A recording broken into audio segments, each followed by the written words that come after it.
desarrollo del personal, coordinador de la psicología organizacional en Latinoamérica, conferencista internacional, nacional, catedrático universitario, asesor consultor.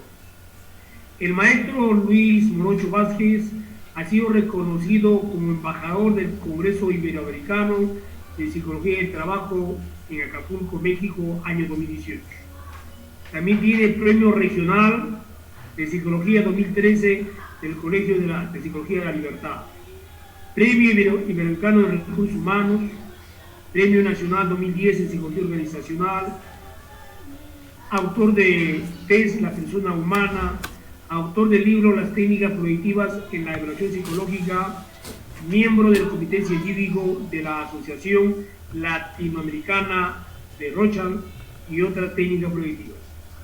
Señoras y señores, estimados participantes, es un honor de tener como expositor a un hombre, a un profesional del conocimiento de la psicología, no solamente a nivel nacional, sino a nivel internacional. Señoras y señores, con ustedes, el doctor Luis Morocho Vázquez, para que pido aplausos desde casas. Bienvenido, maestro Luchito, bienvenido, gracias. Muy buen día para todos y comienzo esta presentación agradeciendo inmensamente a Cepeda y a Luis Calderón, quien nos une una amistad, nos conocemos desde hace muchos años, hemos tenido la posibilidad de compartir, digamos, varias situaciones profesionales y la invitación pues ha sido muy, digamos, interesante para mí la propuesta de esta temática, ¿no? Donde se está, digamos, viendo la situación actual que afectaba a todos, ¿no? Afectaba tanto a las personas como a las empresas, ¿no? Y uno de los aspectos importantes es casualmente la intervención de la psicología, qué aportes, cómo es que enfocamos y miramos el aquí y ahora y lo que va a venir también. Me voy a permitir compartir con ustedes unas diapositivas y en base a ello voy explicando cuáles son mis, digamos, mi apreciación psicológica sobre esta situación.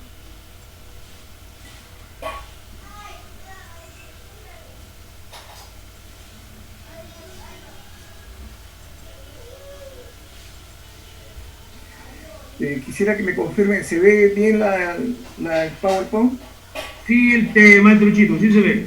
Muy bien. Entonces acá hemos puesto el tema pues sobre el rol protagónico, ¿no?, de las personas en las organizaciones del futuro. Y vamos a ver cómo es que podemos enfocar esta situación. Para ello, digamos, considero que las organizaciones tienen una existencia. Y esa existencia es, por ejemplo, que cada uno tiene su personalidad básica, a lo que le llamamos la cultura organizacional. O sea, la cultura organizacional viene a ser como el sello distintivo de cada entidad, equivalente a la personalidad del individuo, vale decir, es única y exclusiva de esa institución. Es decir, CEPEA tiene su propia personalidad diferente a cualquier instituto, digamos, formativo a nivel tecnológico. Estas organizaciones están sujetas tanto a la estimulación externa como interna. Entonces, tienen una existencia, están presentes, tienen su nombre propio, tienen su identidad, ¿no? Y ellos nacen, crecen, se van a evolucionar y si no se mantiene, se extingue. Entonces, partiendo de este concepto, vamos a ver, digamos, la situación actual en la que estamos. Vamos a ver la modernidad de las organizaciones y el factor humano. ¿Qué cosa es lo que estamos enfrentando? Un fenómeno que con el inicio de este siglo se llamó la mundialización. La mundialización se caracterizó ¿por qué? Por un fenómeno que nos compete a todos, que se llama la globalización. Ya lo hemos escuchado seguramente no una, sino muchas veces este término. Estamos en un mundo globalizado, se habla. Pero, ¿qué caracteriza esta globalización? Lo que va a caracterizar esta globalización, ¿qué cosas son? Los cambios vertiginosos, los cambios que se dan en forma continua y acelerada. Lo que hoy día es válido, mañana ya no es. Estaba escuchando la parte final del expositor, muy brillante su intervención, y hablaba casualmente de marketing digital y varias tecnologías que utilizan, digamos, a propósito de esta nueva propuesta. O sea, fíjense, y esto va evolucionando, ¿no? ¿Y qué cosas son estos cambios vertiginosos? Principalmente en dos niveles. Uno, el aspecto tecnológico, ¿no? La tecnología cambia aceleradamente. Si tú te has comprado un celular hoy día, de acá a un mes o 2 meses, ya no es el último modelo, ¿no? Ya salió algo nuevo con diferentes características, ¿no?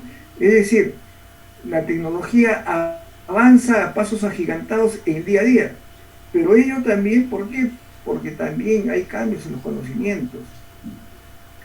El marketing digital, con todos los nuevos, digamos, indicadores que ha mencionado el expositor y todo lo que se conoce actualmente, pues ha evolucionado en forma exponencial, ¿no? Al igual que la psicología y al igual que todas las ciencias. ¿Por qué? Porque antes, por ejemplo, para tener un conocimiento de algún avance tecnológico o alguna teoría, digamos, teníamos que esperar que alguien venga de fuera, de un país, digamos, más evolucionado en cuanto a conocimientos, etcétera, para que tengamos la posibilidad de tomar en cuenta y poder implementar nuevos conocimientos. Pero ahora, pues, la tecnología, ¿no? El internet y todos estos medios, digamos, nos permiten tener conocimientos en el momento, en aquí y ahora, en el presente, ¿no? Ustedes inmediatamente pueden ubicar, digamos, cuáles son digamos, los nuevos conceptos o tecnologías de marketing digital. Y sale, digamos, busca en Google y ahí aparece, ¿no? Tenemos acceso a ello. Vale decir que los paradigmas que tenemos, o sea, los paradigmas son formas de ver, conceptualizar las cosas. Esos paradigmas en el tiempo se mantenían. Por ejemplo, yo digo, ¿no? Cuando teníamos, por ejemplo, cuando yo estudié primaria, estudié secundaria, la universidad, cuando comencé a dictar las clases en el año 76, por ejemplo, como docente, utilizábamos la tiza y la mota. Fíjense cuántas décadas se mantuvo este paradigma de la tiza y mota para las clases. Luego ya comenzó a avanzar la tecnología, la lámina, las transparencias, luego, etcétera, hasta la modernidad. Ahora tenemos este sistema, tenemos las clases virtuales, las conferencias virtuales. O sea, evolucionan de tal manera de que tenemos que hacer esfuerzos por mantenernos, digamos, en la actualidad. Los paradigmas, como decía, ya no, el nuevo paradigma es que ya no hay paradigmas, dura muy poco en el tiempo. ¿Por qué? Porque estos conocimientos van creciendo, van evolucionando. Y por ejemplo, en este momento de pandemia, todos los países se han activado y todos están buscando la nueva vacuna para que pueda, digamos, afrontar esta epidemia, ¿no? Entonces, vemos a diario, ¿no? Avances digamos, que se observan, que nuevamente se están dando, etcétera. Pero estamos en un proceso continuo de mejoramiento y esto es bueno. La globalización tiene sus aspectos positivos que yo destaco en cuanto que nos permite, digamos, tener mayores conocimientos actualizados, mayor tecnología. Pero para vivir en este mundo globalizado de cambio vertiginoso, ¿qué cosa tenemos? ¿Dónde estamos? Esto ha generado, ¿qué cosa? Un nivel bastante amplio de ¿qué? Lo que se llama la competitividad. El mundo, las personas y las empresas, estamos en un mundo altamente competitivo. Si hoy día, por ejemplo, CEPEA sacó muy bien organizado congreso, de acá a una semana, 2 semanas, de pronto van a haber más congresos. Y lo que está pasando en estos momentos, ¿no? Las ventas, si tú eres exitoso vendiendo algo en línea, ya salieron más, etcétera. Estamos en un mundo altamente competitivo. Pero ¿qué pasa? Y acá va el problema, o sea, la situación actual. Ante un mundo globalizado, altamente competitivo, ¿cómo es que tú como persona o yo como organización puedo tener supervivencia y mantenerme en la cúspide? Entonces debemos de pensar cuál es la solución o la respuesta a esto. Y vamos a ver qué tiene que ver con qué, con la excelencia y la calidad de los servicios, ¿no? O sea, la excelencia será algo utópico, algo que no es alcanzable, o es algo que sí es totalmente viable y posible. Los japoneses tienen un término que lo adosaron hace más o menos algunos años, 1900 y tanto, que se llamaba eh, calidad, eh, eh, o sea, los servicios de alta calidad, cero fallas. ¿Mm? Entonces, cero fallas, ¿qué significa? De que había todo un proceso, digamos, del producto, del servicio, con todas las precauciones del caso, para que ese servicio y ese producto no tenga fallas en absoluto. Miguel Ángel Cornejo, un mexicano que era un expositor bastante auspicioso y muy bueno como profesional, citaba algunos ejemplos de esto de la calidad cero, ¿no? O sea, de que no haya cero fallas. La calidad total, ¿no? La calidad total. La calidad total es igual cero fallas. Y decía, por ejemplo, él en su discurso decía, ¿qué pasa si yo estoy en un momento en una sala de operaciones, en una cirugía? Yo le puedo decir al cirujano, doctor, ¿se puede equivocar un 1%, 2% en mi operación? Si estoy haciendo un vuelo, ¿no?, dirigiéndome a algún sitio, al piloto le puedo decir que pueda tener un porcentaje de falla. No. Entonces todo esto tiene que tener perfección. Entonces, esto de que pensamos de que la excelencia es algo totalmente que se puede lograr.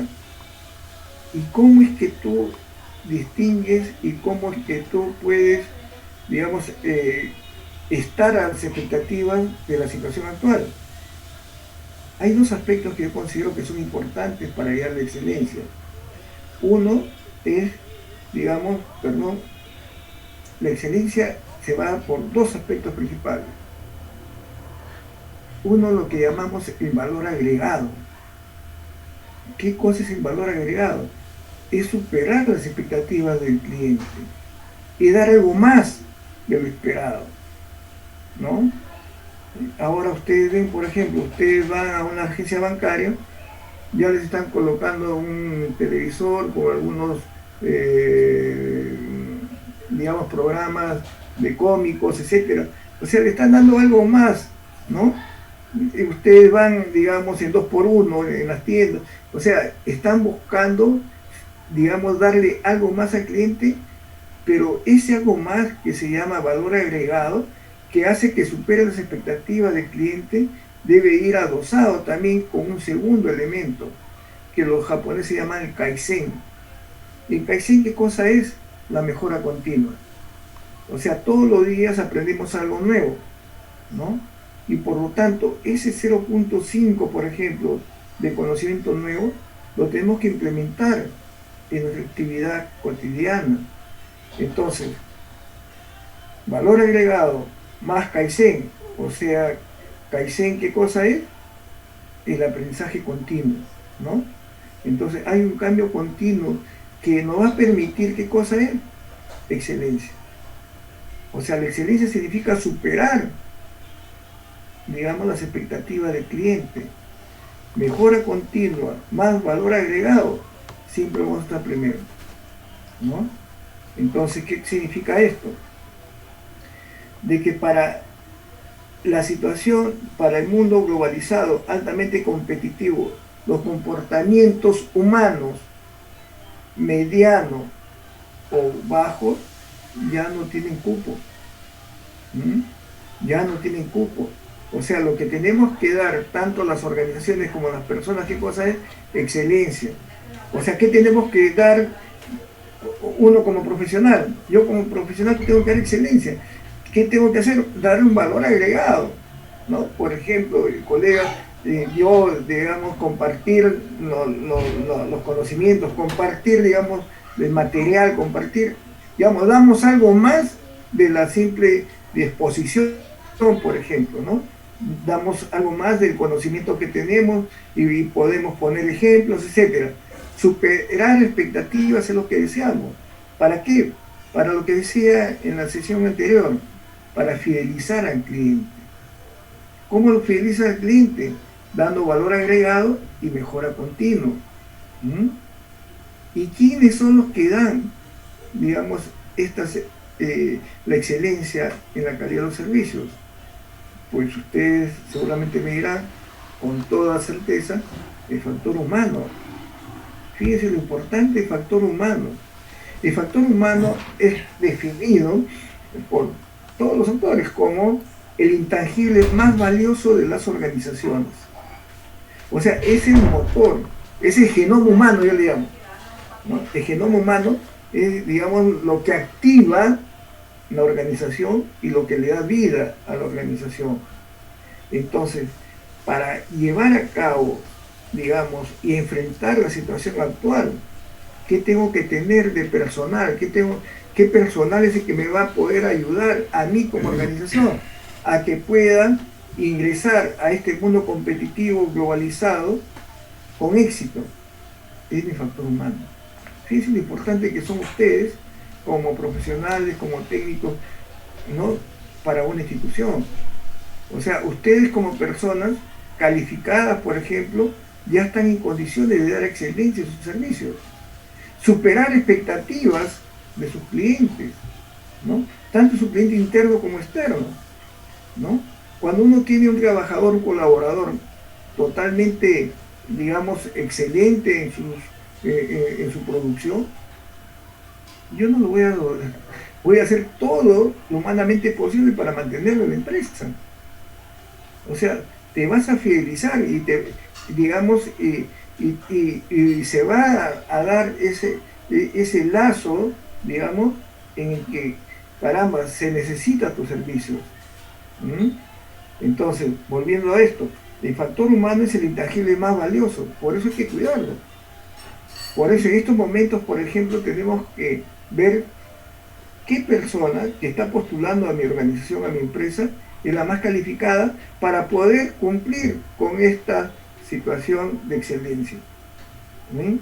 O sea, que dé, ¿qué cosa? Valor agregado y mejora continua, ¿no? Y el siguiente segmento, todo esto va orientado ¿a qué? A los clientes.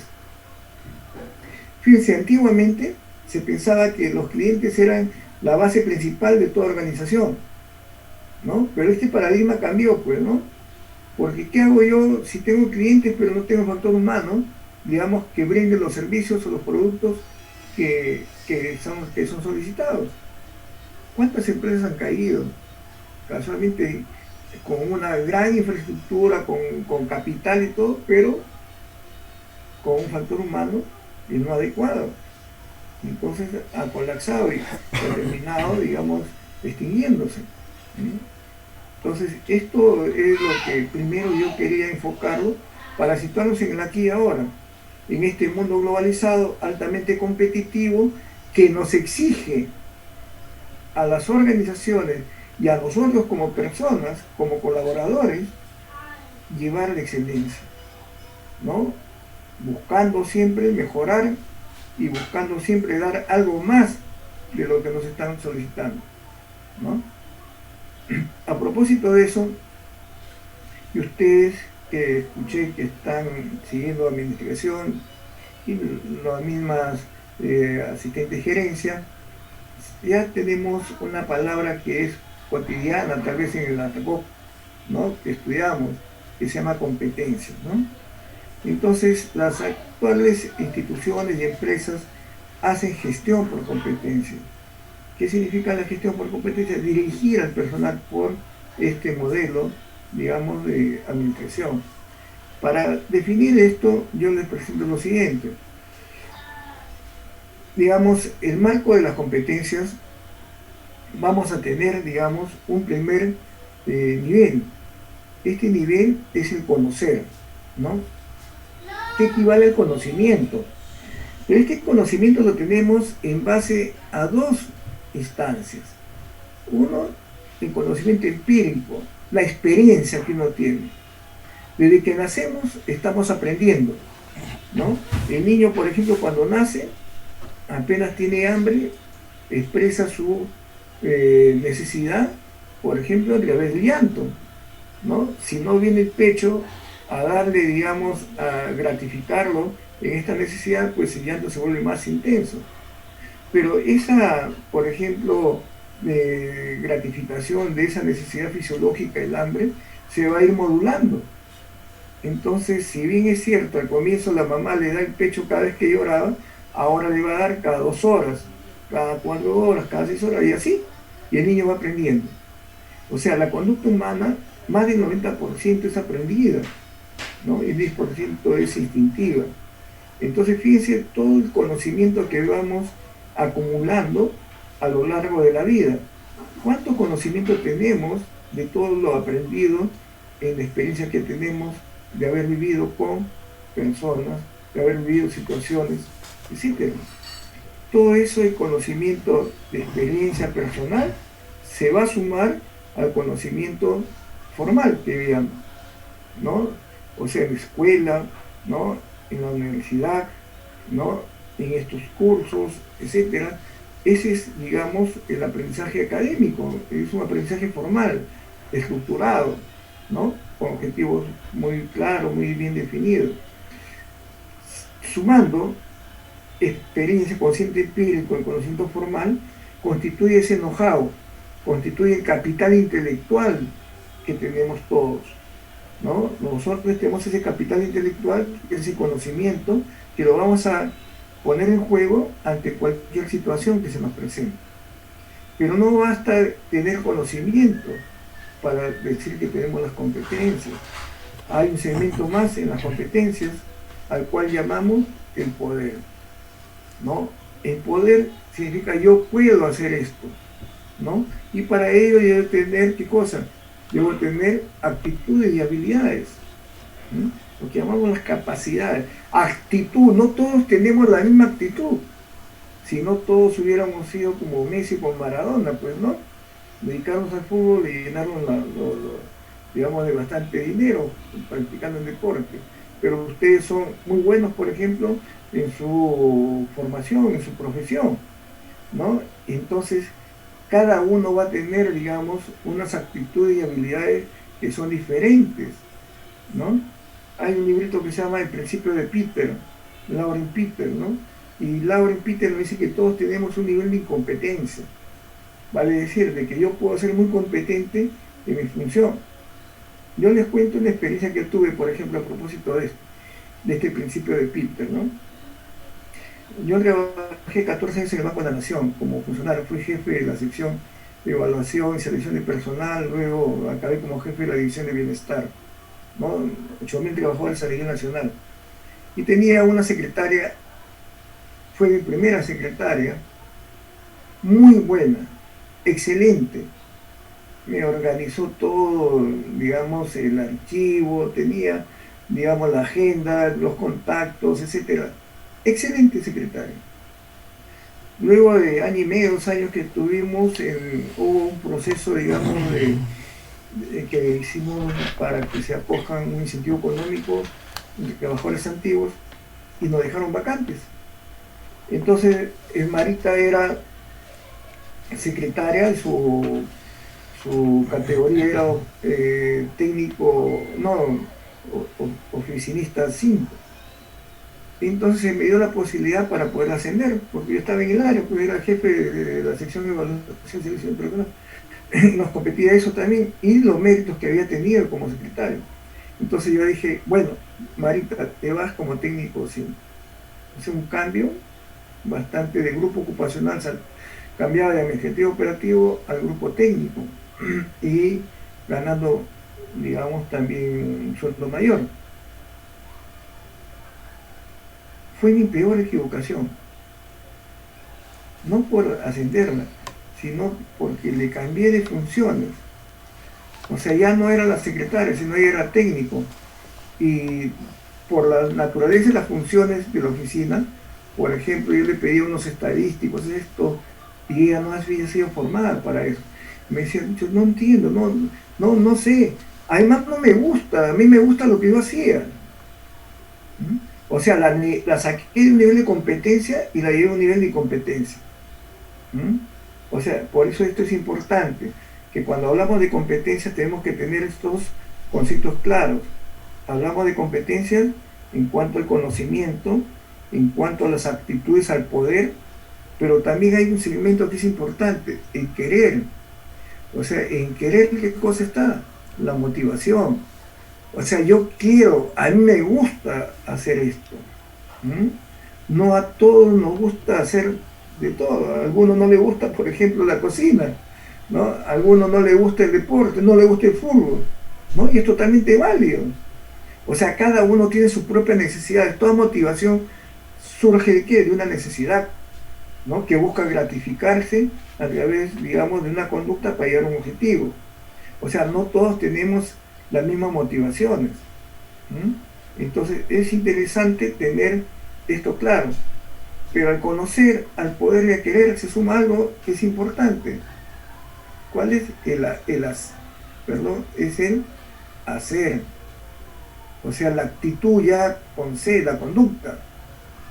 O sea, yo puedo tener mucho conocimiento, muchas habilidades, yo puedo querer, pero no hago, ¿no?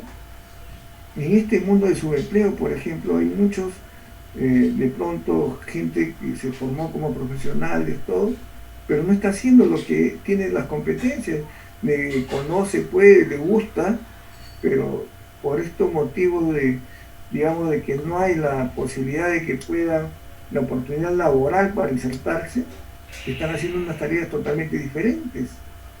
O sea, no están siendo competitivos.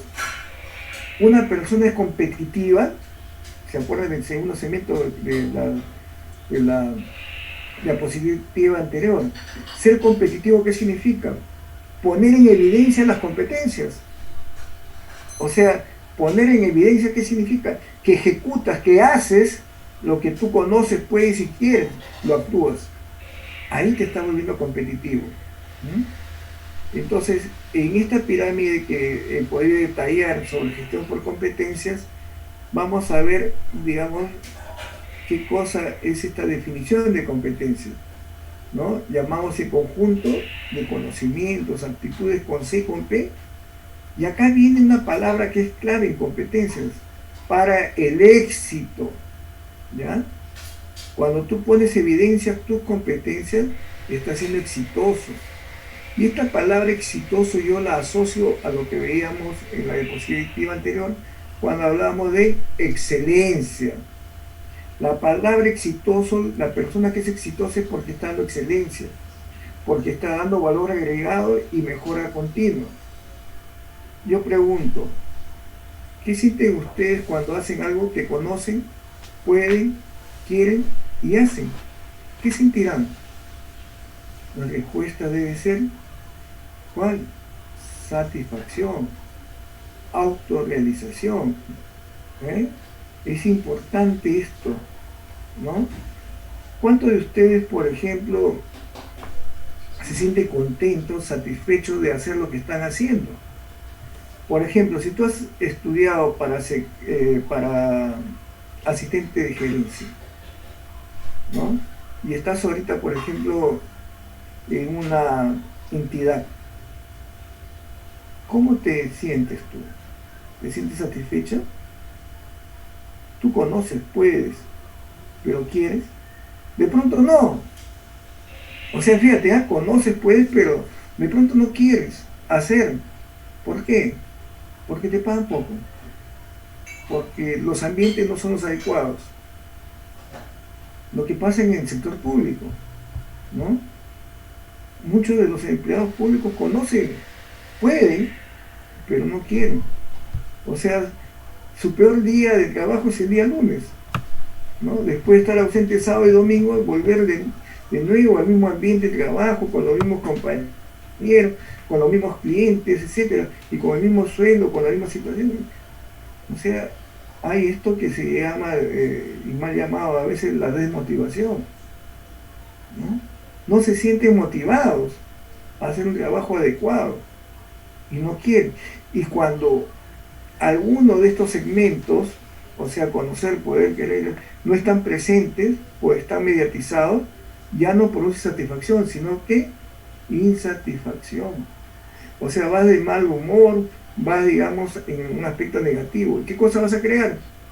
Vas a crear un clima laboral negativo, ¿no? Ya se acerca un cliente, ya ni siquiera lo miras, ¿no? Hasta con cólera contestas, ¿no? O espera un momento, pues estoy ocupado, ¿no?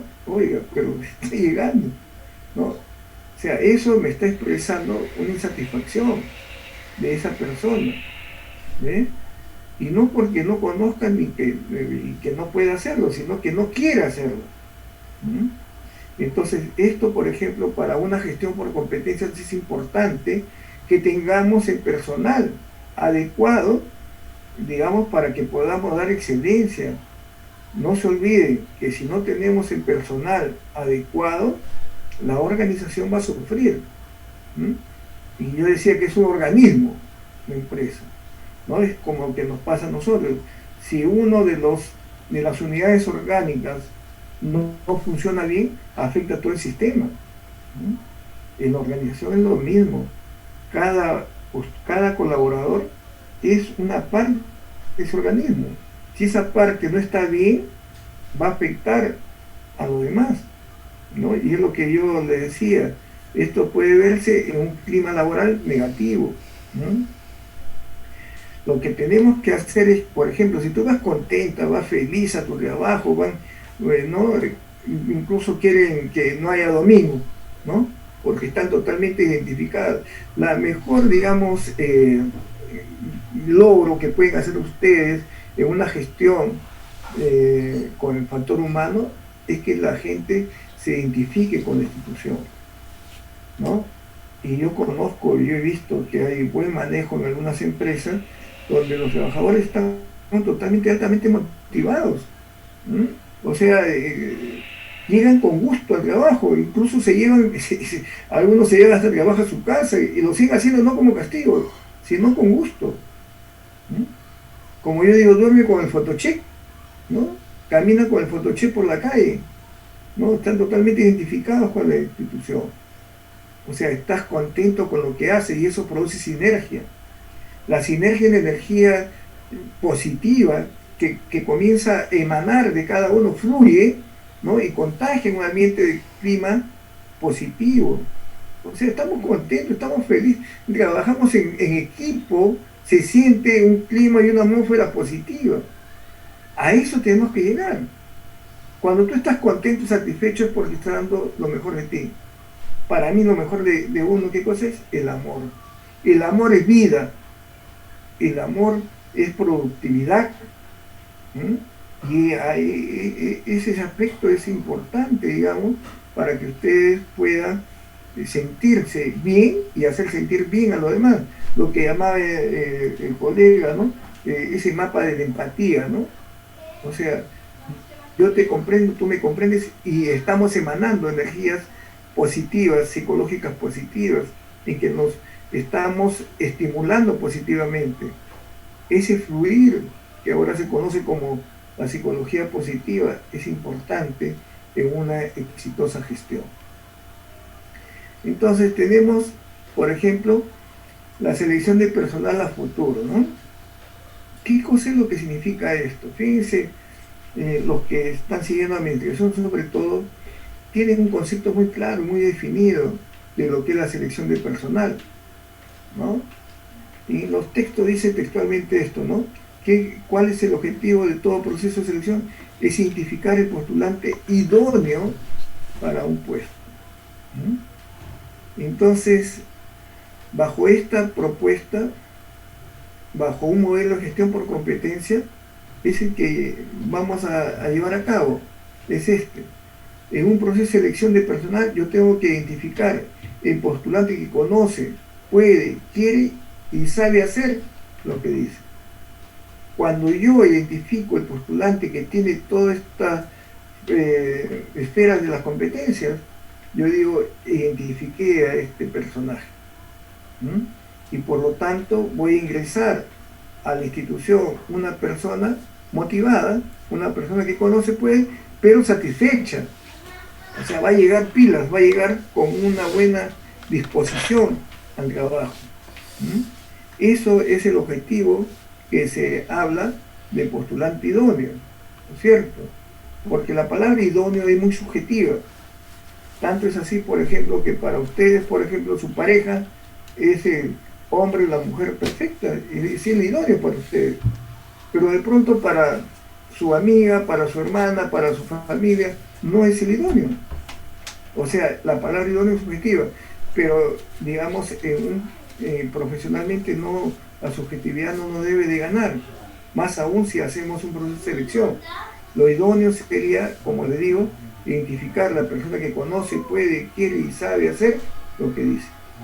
Eso es el idóneo, ¿no? Entonces, pero ahora tenemos una situación muy peculiar, muy especial. Y es la falta de oportunidad. ¿Cuántas empresas han dejado de existir, ¿no? Por este efecto de la pandemia, ¿no? Empresas que han tenido que despedir personal, han tenido que cancelarse, ¿no? Y ahora tenemos una gran población de desocupación, ¿no? Todos los días vemos en los programas televisivos, en los noticieros, la avalancha de gente que está, digamos, invadiendo los mercados informales. Estamos viendo, por ejemplo, cómo ha proliferado las ventas en línea, ¿no? De gente que se está reinventando, se dice, ¿no? Haciendo cosas que antes no lo hacía, ¿no? Entonces, ¿qué cosa es lo que vamos a poder y cómo estamos afrontando la situación actual, ¿no? La pregunta es, no sé si acá la puse, que todas estas, por ejemplo, volviendo al coronavirus y al desempleo, ¿no? Entonces todo esto, este virus, si bien es cierto, ¿a quién está atacando? Está atacando a las personas, no a la empresa como tal, sino a las personas. Pero hemos dicho que las personas son, digamos, el ADN, lo más valioso de las organizaciones, lo que le dan vida. Pero nos están matando a esas personas. Las están limitando por edad, las están limitando por enfermedades cardíacas, etcétera, para que ya no vayan físicamente. Es decir, se está atacando al aspecto más sensible y más valioso de las organizaciones, que son las personas. Entonces, yo propongo una hipótesis. La persona buscará insertarse laboralmente y únicamente en actividades propias de sus competencias personales que venía evidenciando su historia laboral. O sea, si estamos limitados en el aquí y ahora, en poder insertarse nuevamente en una actividad propia de tus propios estudios, ¿no? Acá yo digo lo siguiente, y esto yo lo comencé a estudiar un poco cuando comenzó acá la migración de las personas venezolanas acá al país, ¿no? Yo comencé a estudiar esto y me di cuenta de algo importante. Conversando con estos jóvenes, que eran jóvenes los que, por ejemplo, en el mercado, ¿no? Yo iba a hacer mis compras y había un joven que vendía unas causas, ¿no? De papa, esta con su chicha morada y su maracuyá, pero con una amabilidad bastante, muy simpático, muy conversador, pues. Y nos hicimos amigos, ¿no? Y le digo, ¿cómo te llamas, Daniel? Creo, ¿no? Y le digo, ¿a qué te dedicabas ahí en Venezuela? Me dice, yo soy abogado, me dice, ¿no? Yo ya tenía un estudio de abogado, ¿no? Pero ya vino toda la cuestión económica, todo, tenía que salir de allá. Le digo, ¿qué tiempo tienes acá veniendo tú? Ya voy por un año, me dice. Le digo, ¿qué te parece tu nuevo? Me dice, mire, Franco, me dice, me siento contento, estoy ganando mi platita, todo, y ¿sabe qué más? Estoy pensando en poner mi propio negocio, porque me doy cuenta que esto para mí es totalmente, me siento bien, me dice, no, y lo estoy haciendo bien y quiero ya hacer mi propio negocio. Entonces estas palabras calaron en mí, ¿no? Eh, ¿Cómo es esto de que esta persona ahora se oriente por otras actividades, ¿no? Dejando de lado una formación profesional, ¿no? Y se dedique a la venta, ¿no? Entonces comencé a pensar en todo esto y he propuesto un término que se llama las competencias suplementarias. ¿Qué cosas son esas competencias suplementarias? ¿No? Yo considero que la persona, todos tenemos un potencial. Cuando uno habla de potencial es que no lo vas a evidenciar en el aquí y ahora, en el momento, sino potencialmente es que en algún momento lo puedes poner en evidencia. Si bien es cierto, por ejemplo, hay las competencias primarias que, digamos, pues las estaríamos definiendo como las que este venezolano, por ejemplo, tenía una formación en derecho, ¿no? ¿Y por qué? Porque, digamos, tenía las aptitudes, tenía, digamos, los conocimientos, todo. O sea, es lo que primero ha fluido y que estaba haciéndolo bien como abogado. Pero surgió unas situaciones súbitas que propusieron, que han promovido un cambio en él, ¿no? ¿Y qué cosa era? De que ya no tenía el empleo, de que ya no tenía las posibilidades. ¿Y ahora qué hago? ¿Qué es lo que está pasando en aquí y ahora? Con todos los que nos, por ejemplo, han salido de los empleos, han salido y están ahorita buscando una oportunidad laboral. O sea, ya me paralizo, si me paralizo no vivo. ¿Mm? Nadie viene a darme el dinero para que yo pueda mantenerme, tanto en mi persona, y si tengo carga familiar aún más. Entonces me veo impulsado, digamos, a hacer algo diferente, ¿no? Como este joven que se dedicó a la venta, ¿no? Y lo aprendió y eso se convirtió en un aprendizaje significativo. Entonces, ¿qué cosa es lo que yo hablo de estas competencias suplementarias? Este potencial, estas competencias que están internamente, se van a activar y se hacen evidentes cuando ante situaciones reales limitan o impiden que hagan las tareas con las llamadas competencias primarias. Fíjense, o sea, tenemos un potencial, un background acá interno de competencias que son propias de uno, pero que han emergido ante situaciones, digamos, súbitas, inesperadas. ¿Mm? Entonces, ¿qué cosa es lo que yo digo? De que ahora, por ejemplo, tenemos que ser muy, al menos los psicólogos que nos dedicamos a selección de personal, ver que si esta persona está postulando a un puesto que no es de sus competencias primarias, por ejemplo, el abogado ahora me está postulando para ser un vendedor, de pronto yo tengo que ser consciente que el mercado laboral, según su formación, no es que esté postulando a un puesto donde no tenga las competencias. A lo mejor las tienen las competencias, estamos llamando a esas competencias suplementarias. Y va a ser exitoso haciendo esa actividad. ¿Mm? Entonces, esto de acá es lo que yo llamo las competencias suplementarias que van a tener, digamos, un efecto muy positivo en la gente. Y a donde yo voy es lo siguiente, ¿no? A veces hablamos acá en el medio y en el ámbito laboral del subempleo y desempleo. Estamos en un momento de desempleo, pero ¿por qué llamar subempleo? Y eso es un poco mi cuestionamiento, ¿no? ¿Por qué le voy a llamar subempleo a este joven? O sea, subempleo es un término muy peyorativo, ¿no? Que está por debajo del empleo, ¿no?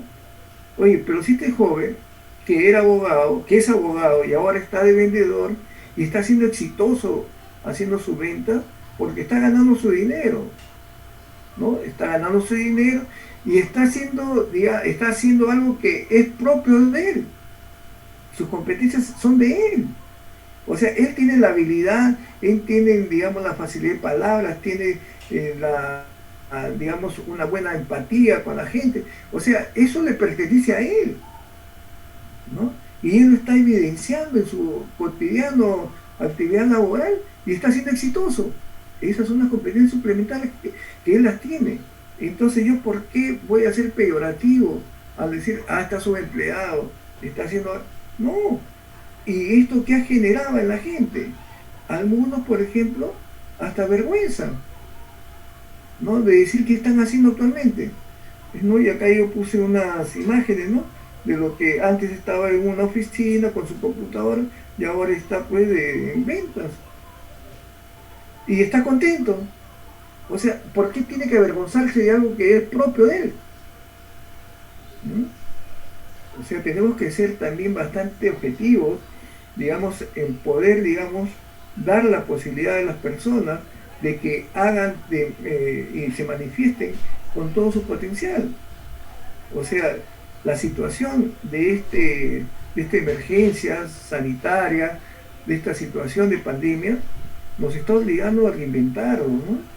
Pero no nos sintamos mal tampoco de no hacer, digamos, lo que eran las competencias primarias, sino también que tenemos competencias suplementarias que son activadas y que se manifiestan, que nos producen vida. ¿Vida qué cosa es? Es el amor, como le decía, ¿no? Es el amor a uno mismo y a los demás, ¿no? Es sentirse bien de lo que estoy haciendo. Oye, ¿por qué me voy a avergonzar de poder vender algo? ¿No?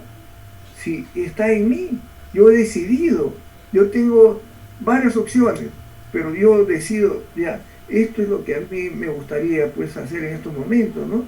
Para buscar, digamos, cómo afrontar y poder, digamos, salir adelante en esta situación tan embarazosa, ¿no? De lo que es la falta de oportunidad laboral. Entonces, eso es por un lado lo que yo quería manifestarles como una propuesta que yo hago de estas competencias suplementarias, ¿no? Este es un concepto que yo lo he presentado, lo están publicando en la revista Maxi el próximo año en Psicología, la Asociación Mexicana de Psicología, Alternativas en Psicología, ¿no? Y que ya lo vengo compartiendo en algunos escenarios, ¿no? Lo que llamamos las competencias suplementarias.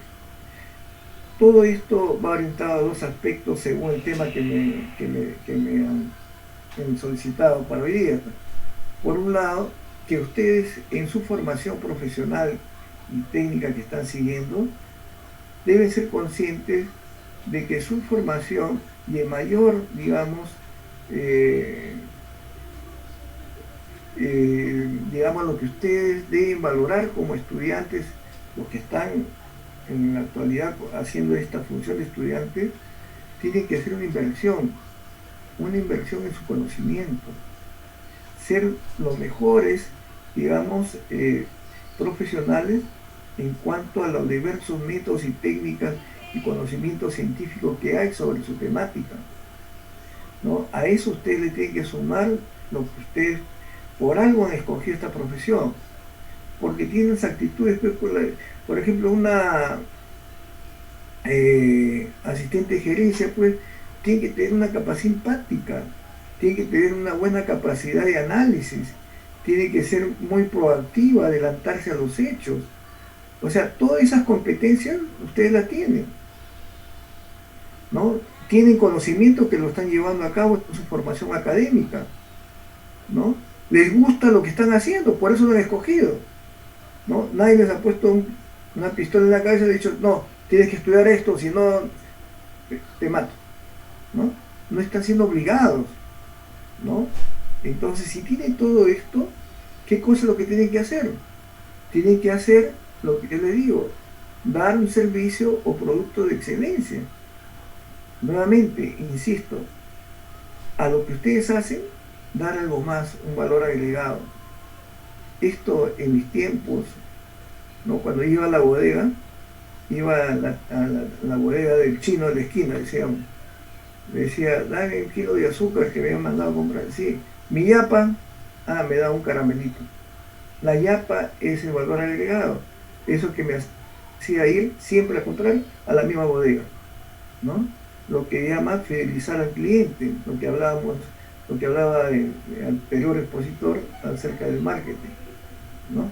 Entonces, ustedes fidelizan tanto a su cliente interno como externo, pero para eso ustedes no tienen que ser, digamos, tienen que dar todo, tienen que hacer fluir todo eso que tienen ustedes de competencias hacia afuera. ¿Para qué? Para que sean competitivos. Es la única forma de que ustedes van a tener una prevalencia y siempre ser primeros, ¿no? En todo. O sea, nunca conformarse con la mediocridad, uno más, ¿no? Ni por debajo de ellos.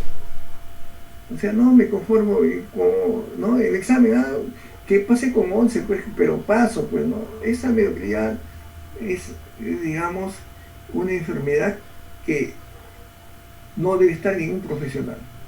Ustedes tienen que estar con la convicción de que siempre van a ser el número uno, así como cuando tienen su pareja. Cuando tienen su pareja, ustedes quieren ser el número uno o el número dos.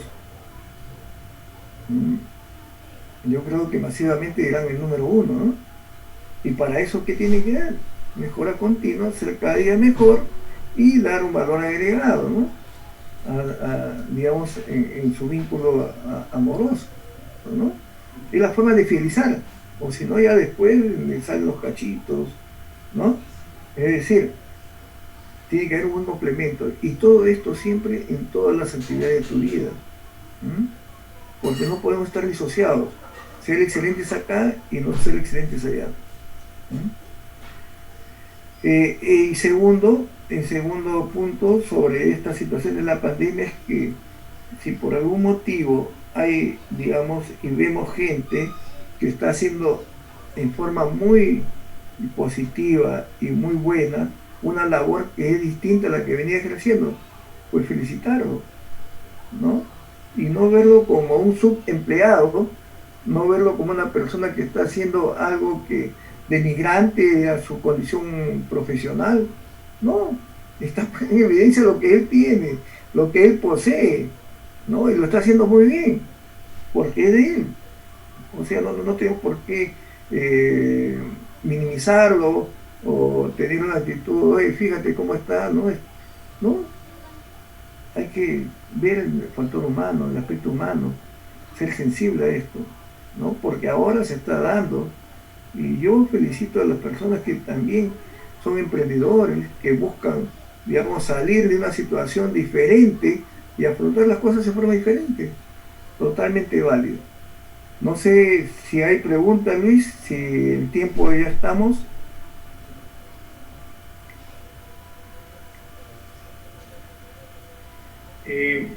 Maestro doctor Luchito Morocho Vázquez, brillante, pues yo maestro, una clase maestra, como usted siempre nos ha tenido acostumbrados desde la universidad. ¿Verdad? Felicitarlo, agradecerle, y vamos a pedirle a los participantes si nos ayudan con algunas preguntas. ¿Verdad? Qué interesante. Nos ha hablado usted de la mundialización, ¿no? Un mundo altamente competitivo. Y yo siempre me llevo de sus palabras, ¿no? A este mundo competitivo no hay otra alternativa que responderle con competencia, ¿no? Como usted lo ha indicado, habilidades, capacidades, destrezas. Qué interesante. Excelencia en la calidad de los servicios. Competitividad, sí, pero con calidad de los servicios. ¿Y quién va a dar la calidad de los servicios? Qué bonito, ¿no? El factor humano. Entonces, vamos con las preguntas. Vamos a ir con las preguntas. En el chat, por favor, nos ayudan con las preguntas. Qué importante es el conocer, ¿verdad? Colegas, conocer. Y uno va aprendiendo a conocer desde cuando nace, como lo ha dicho el maestro, con las experiencias, ¿no? Este programa Propel tiene su base, su fundamento en las experiencias laborales, ¿no? En los conocimientos previos, como diría el maestro, el conocimiento empírico, y con el aprendizaje académico que le estamos dando, ya le perfilamos para entregarle un título a nombre de la nación. Éxito, ¿no? Bien, preguntas, éxito, qué lindo. El éxito, decía el maestro, excelencia, ¿no? Más valor, valor agregado, la mejora continua. Qué interesante. Y maestro, en verdad, esta propuesta de las competencias suplementarias, bien presentado, maestro, ¿no? Qué interesante, ¿no? El ser humano, cómo se reinventa, ¿no? Muchos han dejado de trabajar, pero en esta pandemia han descubierto talentos que de pronto ni se lo imaginaba, ¿no? El ejemplo del amigo venezolano, ¿no? Abogado, y de pronto se ha descubierto que es un excelente vendedor, empático, simpático, agradable, qué bonito. Pregunta, por favor, mi querido colegas, hay una pregunta, dice, ¿cómo podría ser yo? Soy competitiva, pero hay personas que siempre minimizan mi trabajo, no me dan la oportunidad que me sugieren. Bien, hay lo que se llama la envidia y celos, ¿no? O sea, a veces las personas que no logran, digamos, hay dos términos que quisiera compartir a propósito de esa pregunta. Los que son pioneros y los que son, digamos, eh, los que siguen a los pioneros. Los pioneros son los que van adelante y frente a situaciones nuevas, ellos las afrontan, los peligros, ¿no? Esos pioneros siempre marcan, con poco de información, marcan lo que digamos, descubren nuevas situaciones, afrontan situaciones diferentes, ¿no? Y los que quieren, los que necesitan información, necesitan datos, son los que van atrás de ellos. Siempre buscando información, siempre buscando. Por ejemplo, para ser pionero se necesita un conocimiento basado en la intuición. ¿Qué cosa es la intuición? Es tomar decisiones acertadas con la menor información. Segundo, es tener, digamos, el empuje para llevar a cabo lo que uno cree que debe hacer. Tú me dices que eres competitiva, ¿por qué? Porque tú haces, ¿no es cierto? Entonces, es una de las virtudes del pionero, un conocimiento el mínimo necesario, basado en la intuición. Segundo, tener el empuje para hacer lo que tú crees que debes hacer. Mucha gente, por ejemplo, dice, ella hace lo que yo ya sé, ¿no? Ella está haciendo lo que yo le dije. Y la gran pregunta es, ¿y tú por qué no lo has hecho? O sea, le faltó el coraje de hacer lo que tú haces, ¿no? O sea, tenemos, para ser pionero, primero, conocimiento. Segundo, coraje. Y tercero, tener el tiempo como para ver, digamos, cuáles son las consecuencias de lo que tú haces. Entonces, cuando tú, por ejemplo, que estás ejecutando lo que tú conoces, puedes, si quieren, hay gente que no lo hace, ¿no? Por ejemplo, usted puede, en estos momentos, digamos, comenzar a vender algo, ¿no? Y eres exitosa. Y ya te comienzan a decir, mira, ¿no? Ella está vendiendo, buscando una forma de bajar, digamos, tu calidad personal y profesional, ¿no? Minimizarla y cuestionarla, ¿no? ¿Y por qué ellos no hacen lo que tú has hecho? Porque no tienen el coraje suficiente para hacerlo. Y siempre van a estar cuestionando y siempre van a estar, digamos, en una actitud de qué, de buscar un aspecto negativo en ti. Lo que tu fortaleza, ¿cuál es? Tu competitividad. O sea, salir adelante. ¿Por qué? Porque tú en lo que estás haciendo estás dando amor. Cuando uno da amor, da algo positivo. Te sientes bien y hace sentir bien a los demás. Los que son pocos los que se pueden sentir mal, es problema de ellos. Es su propia patología, digamos, del aspecto clínico, que ellos tienen que superarla, no tú, ¿no? Entonces tú, si te sientes bien, es porque estás obrando bien, ¿no? Y tienes que continuar en esa línea, ¿no? No dejarte amilanar por aquellos que están cuestionando tu actitud. O sea, como te digo, ser competitivo es poner en evidencia sus competencias, y si tú las pones en evidencia porque estás siendo satisfecha, estás dando lo mejor de ti, que es el amor. Así que para adelante nomás. Maestro Luis, una participante nos dice, ¿cómo hacer entender a los padres de familia que sus hijos deben ser capacitados a través de competencia y un contenido? Uh-huh. Es como toda organización y empresa, la familia, ¿no es cierto? Hay un... ¿Quién es el dueño de la empresa? O los dueños, es papá y mamá, ¿no? Y ellos tienen que tener la certeza y la firme, digamos, convicción de sus actuaciones tienen que ser con competencias positivas. O sea, yo no puedo, digamos, formar a mis hijos si no tengo la salud psicológica necesaria. Si yo soy egoísta, por ejemplo, si yo no estoy actuando de una forma que no es que no estoy aplicando los valores que yo estoy queriendo que mi hijo los tenga, ¿eh? ¿No? Yo no puedo, digamos, eh, pensar de que mi hijo más adelante va a ser una persona altamente competitiva. Fíjense, yo te voy a comentar, bajo la psicología se afirma de que los 7 primeros años de vida son fundamentales para la configuración de la personalidad del individuo, ¿no? Fíjense, los 7 primeros años significa que las figuras parentales, y llamo figuras parentales porque puede ser papá, mamá o los sustitutos de ellos, que están en contacto permanente con el niño, y ahí le están formando su personalidad. El niño va a incorporar aspectos de mamá, de papá o de las figuras sustitutivas, la va a incorporar para él, y esto va a configurarla para formar su propio yo, ¿no? Entonces, si yo tengo papá y mamá que tienen problemas, bueno, no me van a dar la solvencia para que yo constituya una personalidad sana, ¿no? Y eso es lo que lleva a la neurosis, lleva a la psicopatía, por ejemplo, que ahora tengamos mucha delincuencia juvenil, sicarios menores de edad, ¿no? Entonces, ¿por qué? Porque papá, mamá han estado, digamos, no son personas adecuadas para que fueran, digamos, hijos sanos también. ¿Mm? Bien, interesante pregunta, ¿no? En relación cómo hacer entender los padres de familia. Creo que todos los padres de familia tienen un deseo, ¿no? Que sus hijos encuentren la ansiada felicidad.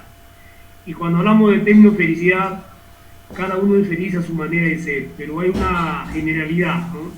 Si el hijo tiene bienestar económico, tiene satisfechas sus necesidades de vivienda, seguridad, etcétera, definitivamente los padres de familia van a estar felices. ¿Y cómo hacerlo? Como usted lo indicaba, maestro, desarrollando sus habilidades, sus talentos, sus habilidades, ¿no? Y eso los padres de familia lo vamos descubriendo desde los primeros años de vida. Entonces ahora más que nunca aplicando lo que se llama las inteligencias múltiples, identificar para qué es bueno nuestro hijo y lógicamente desarrollando las inteligencias emocionales, ¿no? Con mucho amor, con mucho cariño a nuestros hijos. Por ahí va la cosa, mi querida colega Carmencita Esther Guerrero. Mucho amor, mucho cariño, motivando a los hijos pues a que sean profesionales, que puedan trabajar, ganar dinero y satisfacer sus necesidades. Maestro, aquí hay una preguntita muy interesante. Dice, en las entidades del Estado se da mucha envidia laboral. ¿Cómo contestarlo? ¿Cuál sería su consejo? Eh, Mira, yo he estado, como les comentaba, 14 años en el Banco de la Nación, en una entidad pública, ¿no? Y también he estado en varias municipalidades, gobiernos locales, y he podido observar comportamientos, ¿no? De que casualmente nos hablan de insatisfacción laboral, ¿no? Y la insatisfacción laboral que le explicaba bajo el concepto de competencias, que cuando falta una de las esferas de las competencias, eso produce insatisfacción. Yo decía de que, por ejemplo, ¿no? El empleado público conoce su tarea, sabe lo que tiene que hacer, tiene las habilidades, ¿sí? Inteligente, ¿no? Tiene todas las actitudes para hacerlo, pero no quiere. No quiere, ¿por qué? Porque no está motivado. Una, ya te digo, en la experiencia que he tenido, que he conversado con servidores públicos, el ambiente. No tengo material, no tengo esto, o sea, el ambiente medio tóxico, eso, uno.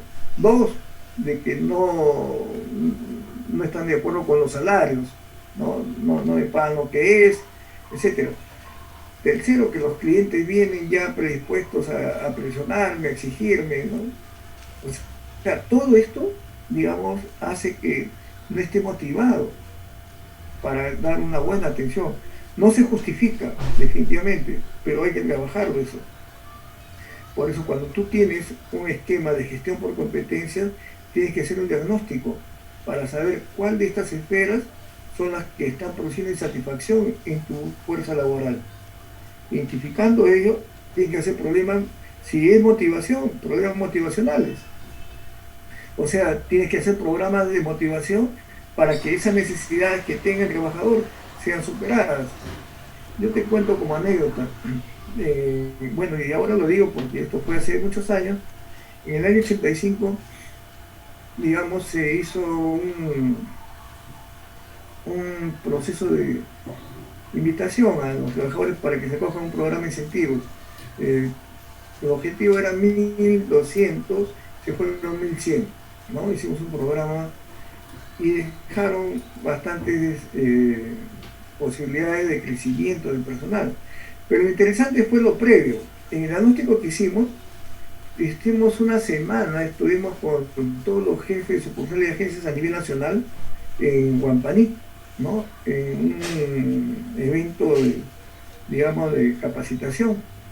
Hicimos una encuesta sobre cómo consideraban ellos, los jefes, a sus colaboradores, si estaban satisfechos o insatisfechos. Y la mayoría, el 90%, que estaban insatisfechos. Entonces nos preguntamos, ¿a qué se debe la insatisfacción? Ganábamos 7 sueldos al año, el sueldo por encima del mercado. Teníamos bonificaciones por productividad, teníamos club de verano, club de invierno, teníamos uniforme de verano, de invierno, teníamos más cosas, más beneficios. Y nos preguntábamos, ¿y así están insatisfechos? ¿Cuál? ¿Qué necesidades son las que no están cubriéndose? Y fue interesante ver en la pirámide de Maslow, por ejemplo, cómo esas necesidades básicas estaban cubiertas. Cuando una necesidad está cubierta, ya no motiva. Vale decir, si yo tengo en estos momentos, ustedes tienen, ya se acerca la hora del almuerzo, tienen hambre, ¿no? Yo le digo, bueno, al que primero me pregunta, le ofrezco un lomo saltado acá, ¿no? O sea, tengo el hambre, ya, y me lanzo. Pero si has almorzado y has almorzado bastante contundente todo esto, y yo te ofrezco de nuevo, te digo, bueno, si alguien ya no te motiva tanto, ¿no? Porque ya estás satisfecha tu necesidad. Esto pasaba con estos empleados del banco, están ya satisfechas sus necesidades económicas, sus necesidades asistenciales, todo eso. Lo que le faltaba, ¿qué cosa era? Muchos de los que habían ingresado con secundaria y habían seguido estudios y ya estaban en un nivel profesional o técnico, pero desempeñándose como ventanilleros, ¿no? Entonces, casualmente, con el programa que hicimos, pudimos hacer, digamos, para que estos trabajadores asciendan, ¿no? Entonces, hay mucho de diagnóstico primero que tienes que hacer para identificar cuáles son las necesidades que no están cubiertas y cuáles son las necesidades, o qué esfera de la pirámide de competencias no están, digamos, presentes en los colaboradores, que están generando insatisfacción. No te escucho, Luis. Estás con tu micrófono apagado.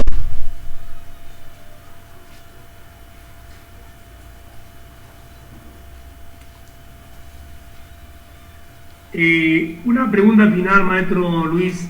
Dice, la competitividad y la motivación tienen relación en la atención al cliente, y lo completamos, ¿cómo perder el miedo al fracaso?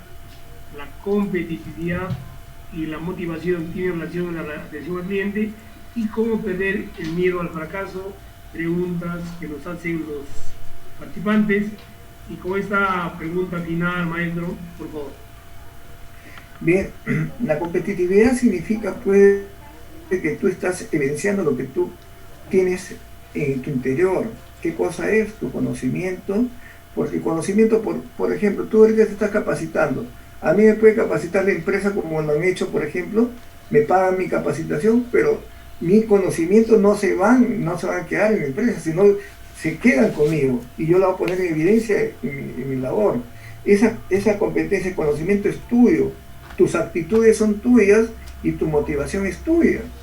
Entonces, si tú estás haciendo todo esto y te estás volviendo competitiva en lo que estás haciendo, entonces esa competitividad significa de que tú la vas a proyectar en tu labor. Y si tu labor es asistencial, por ejemplo, de estar con personas, vas a estar siendo exitosa, ¿no? Porque si tú, por ejemplo, como asistente de gerencia, tienes que tener capa simpática, ¿no?